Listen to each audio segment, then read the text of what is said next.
2.5 years ago, we wanted to make a strategic shift and go from creating these wonderful linear accelerators to become a cancer care company. Varian is a Silicon Valley 1.0 company, was founded in the early 50s. So it's got all this great tradition in the company. My mother has been treated on a Varian machine. My grandmom has been treated on a Varian machine. So I know that whatever work I'm doing, it has a direct impact. Varian's vision is to create a world without fear of cancer. The mission statement is to combine the ingenuity of people with data and technology to achieve new victories against cancer.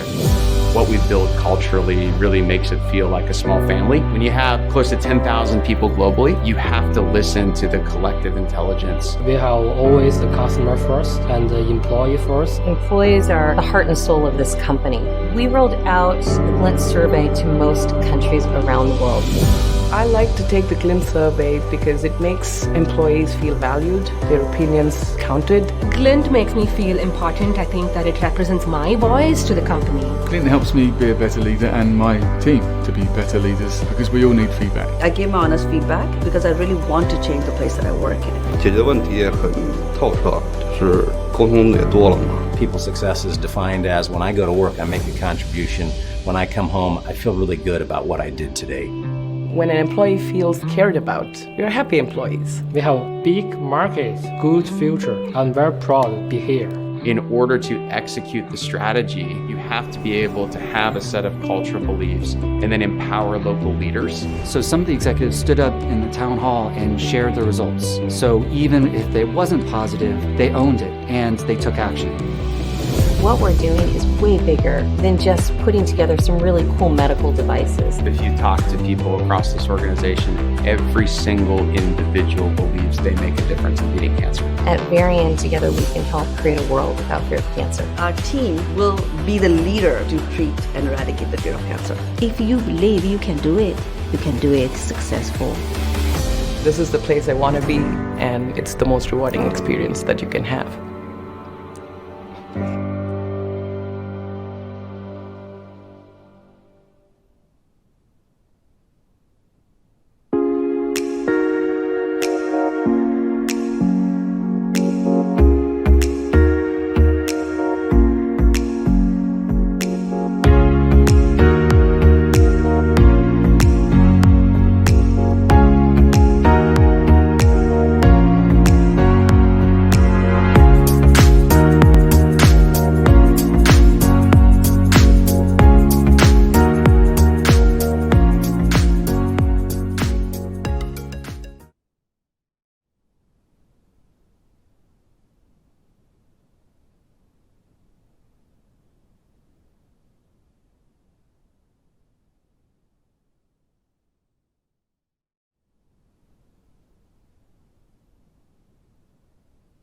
One of our themes today is to do all of our intros without volume and just practice the art of conveying our message with effective body language. So I hope I did that well. I think that's the third time today. At least we're consistent. Welcome to People Success Summit afternoon session here in East Coast time. Some of you are in your evening in Europe, others having lunch on the West Coast and many places in between. If you're just joining us, welcome. If you're coming back, welcome back. I'm Justin Black from the Glint People Science team. Capping today with a topic I care a lot about, and it's storytelling. To share on this topic is the best expert I know on it, and I have a little story to share about Catie. The best workshop I ever gave to the toughest customer I've ever had was actually something that Catie wrote and created, and I stole and delivered it. And it was on this topic of storytelling. And I think it's because, one, it was a brilliant presentation, and you'll see that reflected in what Catie delivers, and you saw it in the Varian video. But two, because what really differentiates customers who really leverage a people success platform for change versus those who merely do a little better than they were doing before are not the ones who get the number of questions exactly right, or the number of touch points exactly right, or the manager access exactly right. All those things matter. They're the ones who inspire change through storytelling and work really hard to figure out how to do that and do that at scale. So I highly encourage you to take notes or come back and watch the recording again and key in to Catie's messages. They'll help you a lot achieve the vision you have. With that, I'll kick it over to Catie Farrow. Catie, take it away. Awesome. Thank you, Justin. And I am not muted. I double checked, I triple checked, and then Justin provided a perfect intro for me. So thank you for that. I am so passionate about this topic and about sharing what I have learned with all of you. I've done this a couple of times with a number of customers, and I know they always find value out of it. And I totally agree with Justin. Storytelling is one of the best catalysts to improving, to accelerating the success of your employee engagement programs. And the ones who do it well are the ones that see change happen so much faster. So what I'm going to share with you today is a bit of a primer on storytelling. I wish we could talk about this all day, and 30 minutes is not enough, but hopefully you get at least a little bit of the magic of storytelling to at least begin your journey. And once you get hooked, which I'm sure you will, you can go into the Glint community, you can go into the People Success Forum, ask your questions, and we also have resources there that'll help you learn about this. So the first thing I'm going to share is that I've been doing this for probably 4 to 5 years under the guise of a program we call it Glint BITS. And BITS stands for Building Inspiration Through Stories. And over the last couple of years, it has been the catalyst to finding, packaging, and sharing stories at our own organization, as well as sharing them with our customers, and then ultimately sharing them with our market, like you've seen today with the Varian video, with Sky, and like others you'll see in the days to come. And over these last couple of years, we have learned a lot about stories and the challenges of finding them and getting them out there. So let's talk about how stories are going to be most useful to you. So why stories? When we think about improving manager action taking, increasing trust or belief in the programs, why don't we just tell our organizations that scores are going up, yay, that's great, and people love it, and look at these great features we have with Glint. Well, in order to hit this point home, I want you to think about this phrase. I'm going to tell you a story. How do you feel when you hear that phrase? Sit with it for a moment. I know when I hear it, I tend to sit back, I settle in, I get ready, I get my proverbial popcorn out. I'm excited to hear a story. Some people say they get a sense of anxious anticipation. I guess it depends on who's telling you the story, right? Or they just get excited. There's an emotional feeling attached to hearing a story, and something that we all want to do. That's because stories are fun. We love them as human beings. It's how we communicate primarily. When you used to, in your formal life, go out and do things and then come back and see people that you hadn't seen in a couple of hours, what was the first thing that you did? You probably would go to your spouse or your partner or your kids or maybe even your pets, and you would share a story with them about your day. This is the first line of our communication, and that's why we should be communicating this way more often than we do. And fundamentally, stories help us do 3 things. They help us remember. So here's a stat. You are 22 times more likely to remember a story than you are to remember a stat. I bet you remember the stories that you've already heard today or that you're going to hear in the rest of my presentation even more easily than you're going to remember that 22 times. So think about that when it comes to sharing score increases. Imagine how a manager would feel if they heard a story about another manager taking action. They would remember it. They'd internalize it. They also help us share.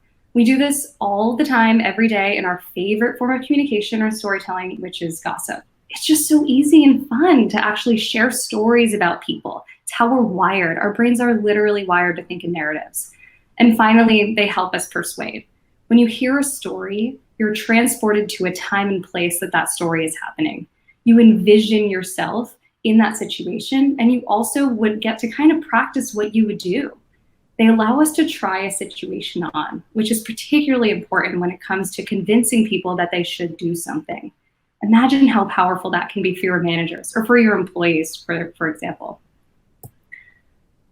So we originally designed this workshop to be an in-person session back in March. We were super excited about it, and then you know what happened. Here we are. But I'm kind of actually happy that we got to do this later, because since the onset of COVID back in March, storytelling has taken on a renewed importance. And that's because none of us have experienced this type of change. None of us have gone through it in this velocity, in this number of different ways. We haven't planned for this. So we're all looking around at each other saying, how do we do this? And telling people what they should do is not as powerful as telling people how others have already done that, how they've already tried it and failed, how they've tried it and learned something. That's why this whole summit is about storytelling and not about presenting you with facts and figures. Our teams are also looking to us to reduce ambiguity and to reassure them. Stories play a major role in doing those things because they demonstrate with evidence that the organization is listening, that changes are happening, and that the organization is doing okay. They also serve to give people hope, inspiration, and the sense of connection that I've mentioned a few times today is actually really lacking. I think of one global pharmaceutical company that I talked to back in the beginning of the pandemic that was able to share a story with their organization. They learned from their survey that the communications they were putting out there about remote workers and about how it was going to be okay and we were going to do this together actually weren't resonating with their essential workers, the ones who were still going into the lab every day and had to go in and they weren't feeling like they were heard and valued.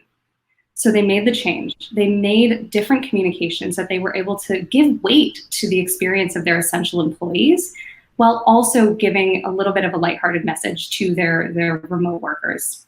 Imagine if you were able to share that little moment, that little change with the rest of your organization. Certainly your essential workers would feel like they'd been heard and felt supported, but I bet the rest of your organization would also feel heard and supported because they see evidence that things are happening. And that's what it really comes down to. Stories are evidence of change. So at LinkedIn, we have a phrase that we start every meeting with, or we try to, which is, this will be a successful meeting if. And I'll say that this will be a successful meeting if you walk out of here today with an actionable plan, or at least the beginning of it, for finding, packaging, and sharing stories. So let's talk about how we're going to do that. So evidence of change is going to help us do a number of things. And these are a couple of the goals that we typically run into when we're working with an organization to help them share their stories internally. First, they're going to help improve manager action taking by showing your managers not only how they can do it, but that it's not actually that hard. Stories also increase belief in our employee engagement efforts and improve trust across the organization by showing employees that they're heard and they're being responded to. They'll also demonstrate progress to leaders who may otherwise be too focused on the numbers. I bet a lot of you are nodding right now, other than the behaviors that are changing. And finally, I added this one in the last couple of months. In light of the ever-evolving environment that we have going on with COVID and the dispersion of so many of our workforces, it's particularly prescient right now to reinforce the changes you've made for reinforcement's sake. They help people feel supported and valued, and I think this is going to be a really powerful resource as we go over the next few months and potentially years of disruption. So the first thing you're going to want to do is define your goals. Pick one of these, maybe pick two, but I wouldn't pick more than two, otherwise your stories won't feel focused. It's a great place to start. So let's get into the meat of things. There are 3 specific elements that we're going to talk about today: finding, packaging, and sharing, and I'll go into each one in a little bit of depth. So finding stories. I have a big sigh because finding stories is the most challenging part. It's just the nature of the beast. I bet all of you who haven't embarked on a journey like this are thinking, finding stories can't be that hard. They're all over. I hear them all the time. I promise you, you will think it is easy, and in all likelihood, you will quickly learn that it's not. But that's okay. Persist, push through, be open, remain curious. You're going to learn a lot, and I'll also help you with a few tips of how to find them. So the biggest hurdle you'll overcome is that people think of stories as these major transformations. They think everything was awful on my team, and then in walked Glint, and we got this great survey data, and we fixed everything, and now everything's great, and we're the best team in the company. There's a perfect bow on that, right? But that's not real. That doesn't happen that often. And when they do, yes, let's capture that. Let's tell everyone about it. But not only are those stories not always out there, they may not even be the most helpful. If a manager hears that, they might say, oh, well, that was so-and-so. He always does stuff like that. Or I don't have the time and the resources to actually implement change like that. what your managers need to hear about are micro moments of change, are these little moments where things have happened to cause a shift, things we heard a lot about from Bristol Myers Squibb and from Bell earlier, that demonstrate that things are happening and aren't these big hulking changes. So that's something you're going to have to help your people think about as you talk to them about storytelling. This is actually why we call our program BITS. BITS implies that we're not looking for those big hulking case studies. We were very intentional with that name. And I would encourage you to really diminish the size of stories that you think you're going to have to find, because the small ones are going to be the most valuable. So I'll give you an example of how storytelling can play out at your organization. And if you were at the People Success Summit in London or outside London last year, you probably would remember this one. So one of your peers, Sophie Bennett at HCA UK, which is a hospital system in the UK, did an amazing job of pulling together a whole bunch of bite-sized stories of change. And she arranged it into a booklet called Your Stories, which she put out after HCA UK's first pulse went out last year. There's more than 20 stories in this booklet, and it's all about managers and teams who are taking action on engagement results. They run the gamut of everything from managers implementing a new stand-up on their team, to quotes from leaders about the value of the data, to stories of managers who are simply pinpointing and communicating about key focus areas on a given team.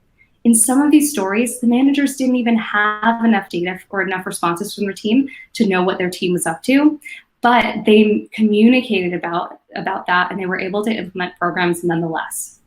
She also included an opening note from the organization's CEO to demonstrate his support for the program and to get other leaders and employees brought in.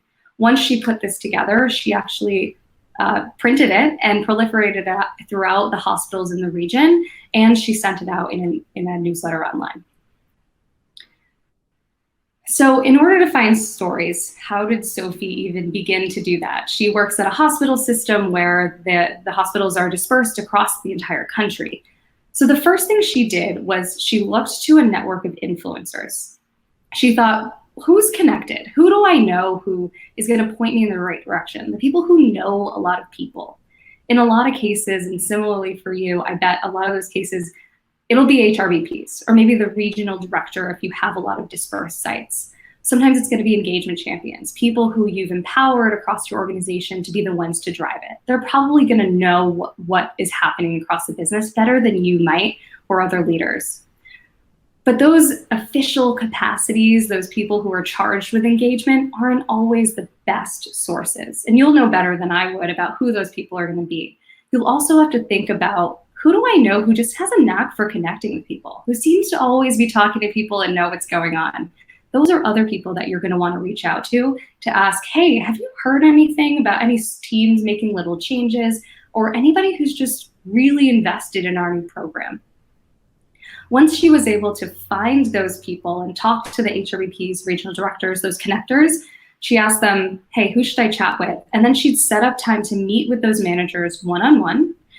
She wouldn't tell them that she was looking to publish their stories, because that can spook a lot of people. But she'd get on the phone with them and she'd say, hey, since the survey came out, what happened? Just lay it on me. What happened? And that would help it go from, ooh, I'm not ready to share my story. We're just doing our jobs. Check back with me in a year. And we go straight into, okay, here's what happened. So another way to find stories is something that you all already have at your disposal. And that is probably in Glint, but could be, Sam, if you could go to the next one, also could be within your Glint dashboard or in whatever engagement program that you use. So what I've got here is the heat map that we have in Glint. And this trend line is the beginning of a story, right? If you're able to filter your heat map by the biggest score changes, you can find those threads to pull on. You can see, which team is this on? Let me go and ask what happened. If you see a big jump, something probably happened. And that's a story in and of itself. So one of my favorite stories that I've repeated again and again, for those of you who know me, since I've been at Glint, is the story of the Broad Institute of MIT and Harvard. So this is an organization that has lots of scientists who come together to solve some of the world's biggest medical problems, including curing cancer and solving schizophrenia. So lots of really eclectic, really smart, very academic people, not your typical employee, right? So Broad had been using Glint for about 6 months when I came to our champion, Kate, and said, hey, I'd love for you to speak at a local conference. I'd love for you to share your story. She said, awesome. Let me go figure out what's going on. So she opened up her dashboard, filtered by biggest score changes, and found a team where she saw a 14-point increase in recognition. And those of you who have been doing employee engagement for a long time know that 14 points in 6 months is a really big jump. So she went to the leader there and she said, hey, what happened? How did you increase this score by so much? Remember, these are scientists. These are really busy, really smart people. This manager said, oh, we started this Slack group called Hello Taco, where we have people join and tell stories about things that they want to recognize people for. So they might say, oh, Kate helped me out a lot in this project. And then people can add a taco emoji to it in order to boost it. And at the end of the quarter, the person who has the most taco emojis gets a taco party in their honor. Now, Kate found that story by looking right in her dashboard and just seeing what had changed. You can also look at your comment analysis and see where are some of the big themes coming from that relate to improvement or to excitement or change. There's lots of other ways that you can use your dashboard to find these stories, and I'd encourage you to reach out to your people success consultant if you want more education about how to do that. Okay, so you've found the storytellers, you get them in the room with you to share what those stories are. What do you do now? Now you have to package those stories. And when I say packaging stories, I mean, how are you going to turn them into a narrative? And what format are you going to present them in? So to get started, consider your audience. How do you typically share information with your teams? Do you have an intranet where you post written stories? Do you have a newsletter? Usually you'll package and share your stories in a written format simply out of convenience. It's not easy for all of us to create a video. And you'll think about, what's the attention span of my audience? Do they typically read long stories, or do they see things in bite-sized formats that are going to be easier to digest in their busy days? Typically, we find that less is more. Keep your story short and include only the details that do the most to achieve your goal that you set back at the beginning. So as you hear your stories from your sources, if you're like Sophie and you get on the phone with your manager, often, somewhere in England, you'll be charged with turning probably a stream of facts into a narrative with a beginning, a middle, and an end. This is how stories are typically formatted. So you'll get a whole bunch of information. It probably doesn't align with this format. So in order to help you do this from the beginning, we've curated a list of questions that can help you really create this narrative from the very beginning. And you can find these in the Glint community if you're looking for them. Essentially what you want to do is you want to paint a picture of what things were like before, what realization the characters or the managers or the team in your story came to because of the data they heard, what they did about it, and then what's changed as a result. And remember, those can be small changes, a new stand-up on a given team, a quote from a senior leader, excitement from a team member. These are all evidence of change that show that something is happening. And those are things that people can relate to. So I want to share a note on data.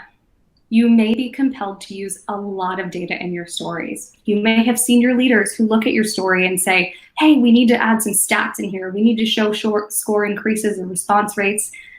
And that's great. You should use some data if you can, because it adds credibility. But be aware, if you lean too heavily on score changes or increases in response rates or ROI metrics or predictive analytics, you might be sending the wrong message to your managers and to your employees. If you're like other customers that I've worked with, your ultimate goal isn't score changes. You recognize those go up and down.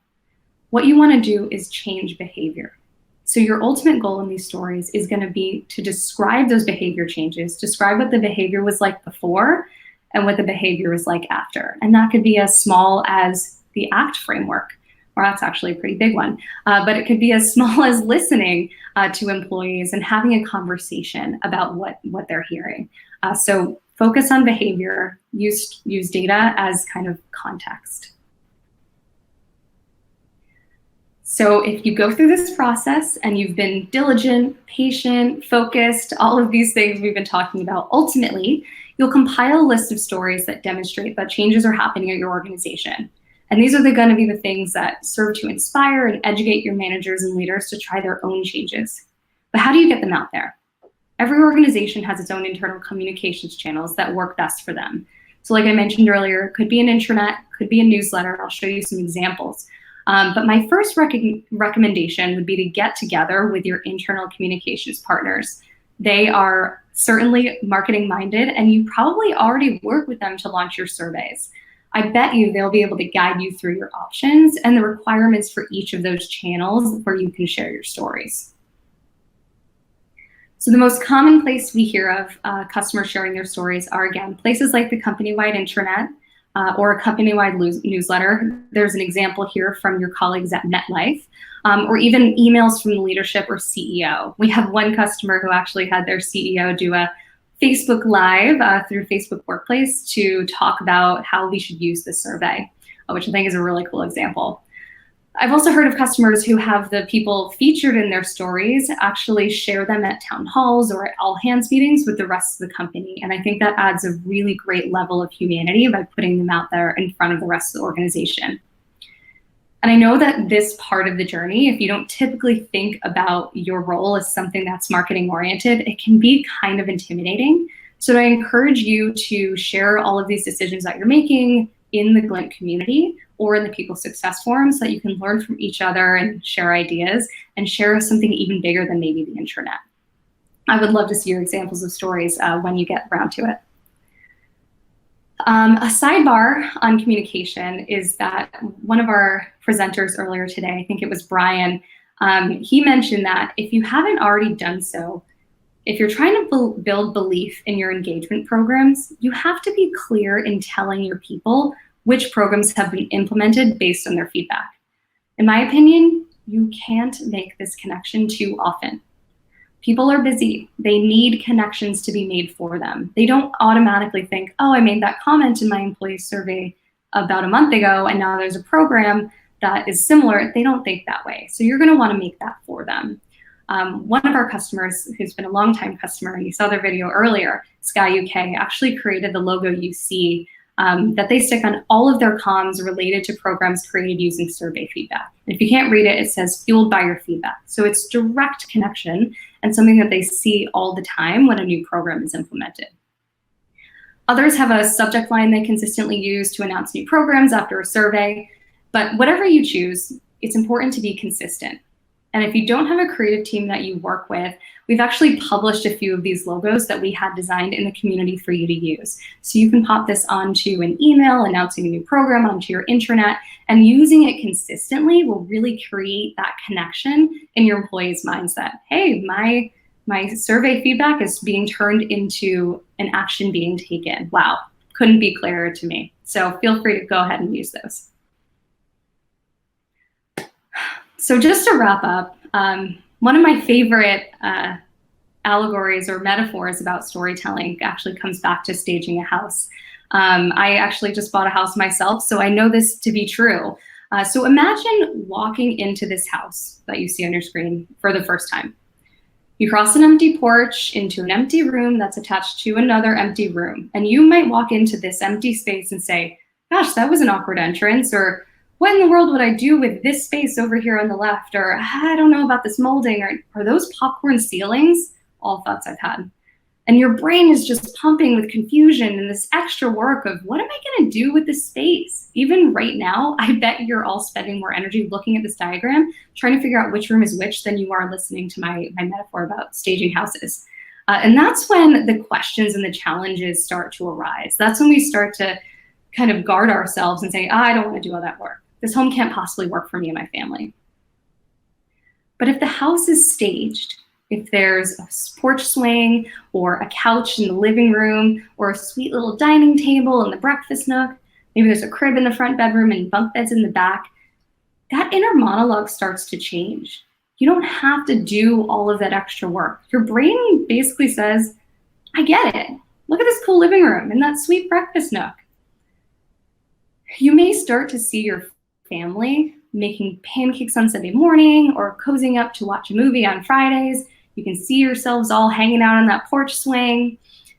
With the right examples of what it will be like to live there, you start to answer the questions in your mind before you even say them out loud. Your challenges don't feel like such huge barriers anymore. And instead, You start to envision your life there. This is what stories do. They allow us to envision ourselves in a relatable scenario. Maybe it's not exactly our style, or it's not what we thought we would do, or it's not how we would do it. But we can still see ourselves and get to our brains thinking about, what would I do in that situation, rather than, I don't want to be in that situation. Stats and product features and broad generalizations, they don't do that. Stories actually take us there.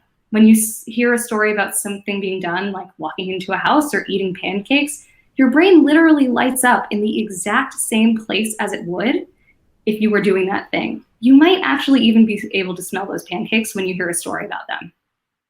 So stories about how your engagement program has changed life at your company, or about certain managers taking action and improving their results, are how you are going to persuade your managers to act, your employees to respond, and your leaders to believe.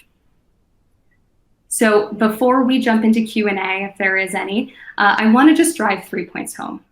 Stories are about real people doing real things, and they don't have to be that big. Those, I believe, are going to be the catalyst to change at your organization that you're probably missing. Also, finding stories will be tough. You might be discouraged when you first get out there and nobody responds to you. That's okay. You have the tools, you have the community and the support to get past that. And finally, our former CEO at LinkedIn, Jeff Weiner, used to say this thing about repeat, repeat, repeat. Basically, when you have to tell people things so many times, make your point so often that you get sick of hearing it. And when you get sick of hearing it, that's when you're just beginning to get through. So I will leave you with that for now, although I have tons more to share on this topic. Please come to me with any questions that you have about telling stories, and we'll get through this together. So I will pass it back to Justin to lead some Q&A. Thank you, Catie, so much. Oh, that's great. I was thinking a couple of things. I was thinking about the first time I heard you tell that story about staging a house was right after we'd had our twins, and I think I cried for like 5 minutes. So as I pictured my family growing up. You're a very effective storyteller.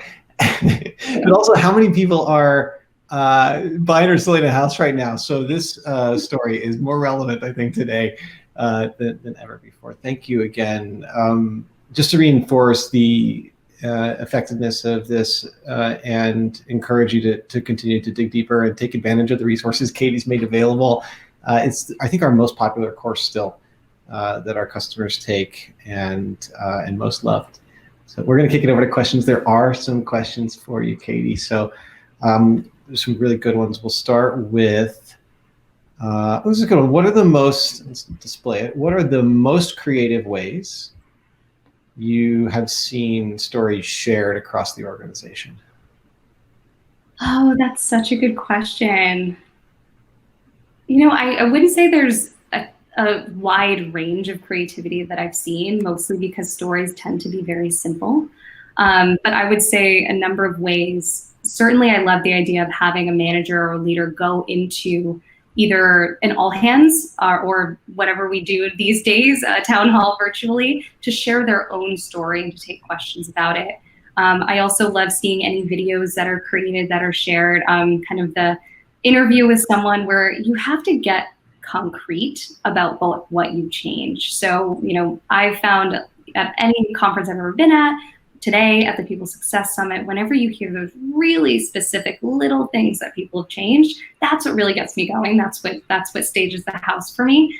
So having those people talk about their specific experience and maybe, if we're speaking about creativity, maybe being a little authentic about what they've learned, some of the areas they've maybe failed. I know it's really hard to get people to talk about that, even on camera or in front of the rest of the organization. But I would say that would be the most creative, is when people are getting super authentic. And that's also when people sit up and say, oh, I'm capable of that. I can do that because this person's a human like me, right? Yeah, so true. And so true. And, you think about how many times when an executive asks us for a quick insight into something, we just start throwing data at them. I certainly do it because it's comfortable and it's somewhat the expectation. But if instead we have the stories at hand, and can just say, hey, there's a lot of data on this, but I think the story about Mala and what her team has done probably is probably going to illustrate this for you better.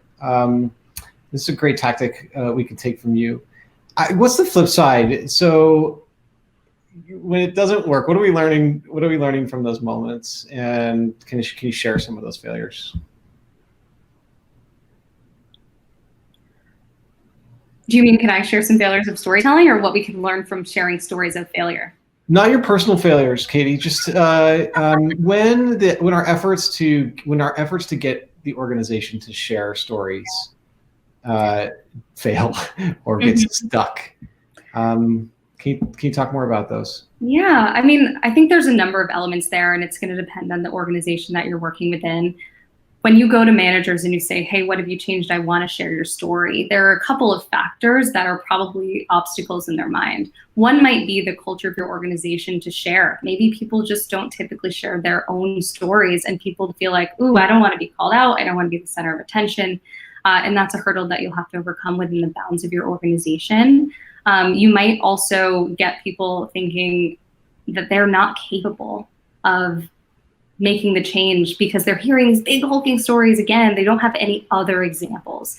So in those cases, I would recommend finding someone that you're friendly with who can kind of be made an example of, to create a story about them to use as almost a seed story to get other people to share.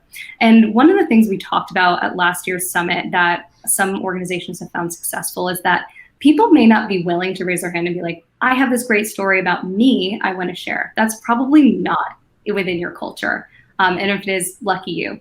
But one of the things that you can have people do is recognize people by nominating them to share a story or sharing a story about their team member. So rather than going straight to the source, going to someone on their team or someone who's kind of peripheral who can share a story about them, that's maybe feels a little more humble than, look how awesome I am.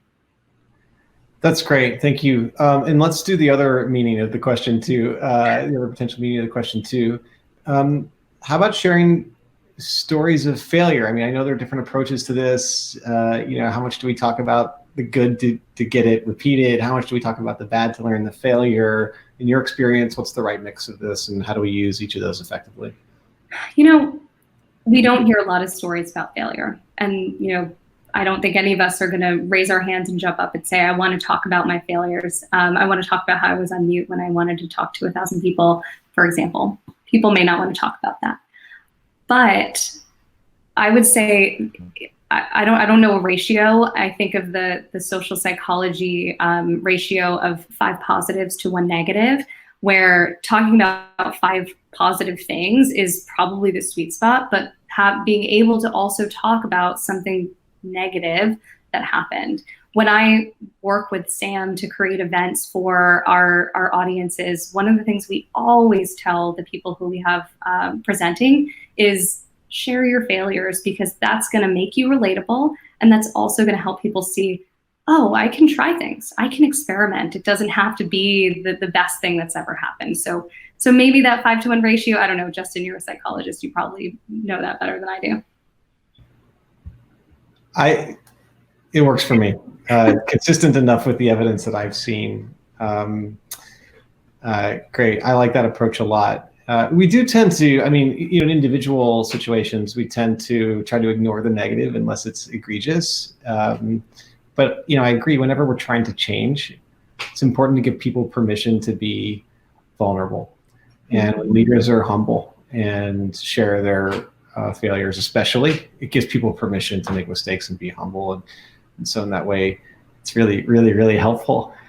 Let's end on a question about habits. How can we make storytelling more of a habit across the organization so that this isn't something that we continually have to invest in as a program, and it just happens and colleagues just share success stories with each other or learnings with each other? Oh, Justin, when you nail that, you tell me how you did it.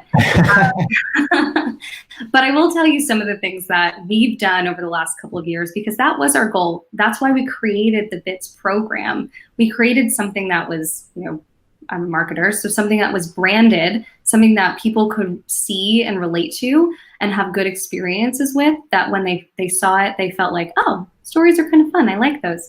So that was the first thing we did, was really created a program around it that made people feel good to take part in it.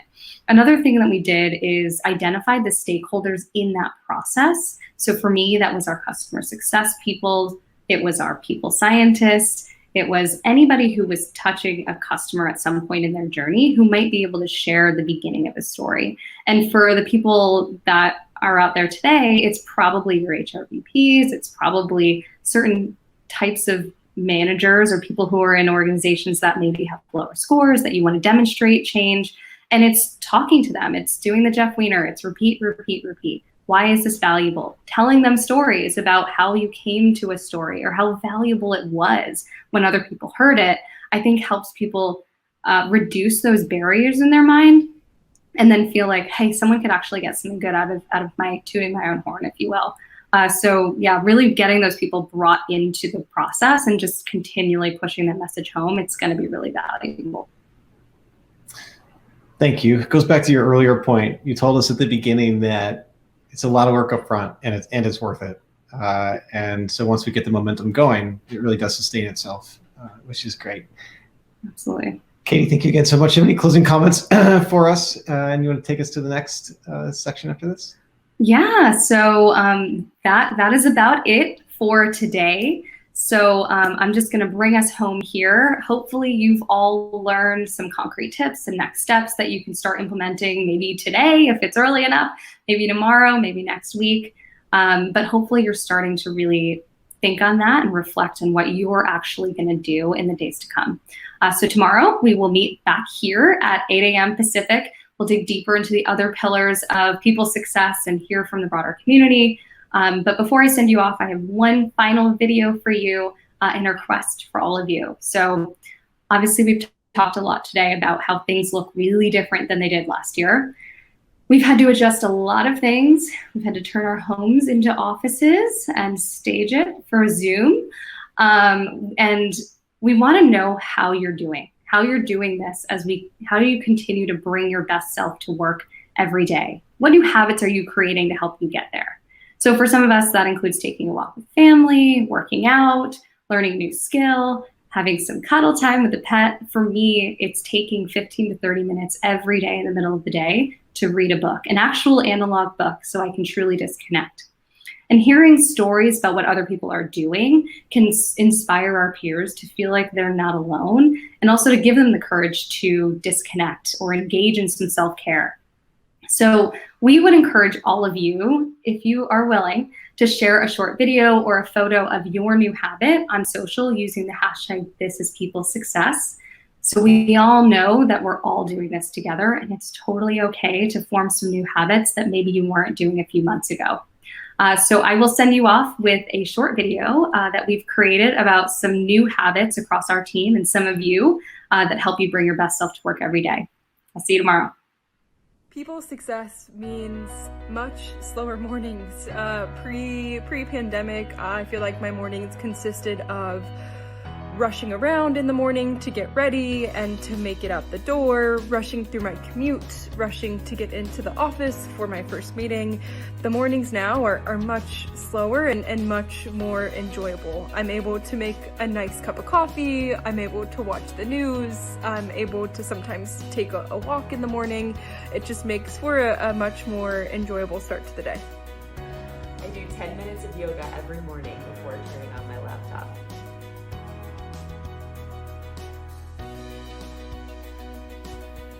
What helps me bring success to my day, I would say, is creating a little bit of a routine. I think when you're working from home, it can be quite difficult, and the lines between home and work life can blur a little. So making sure you've put in those structures, and that you know when you can switch off, and you know when you can go into your evening and enjoy it, and feel that you're actually out of the office, whatever the office might well be.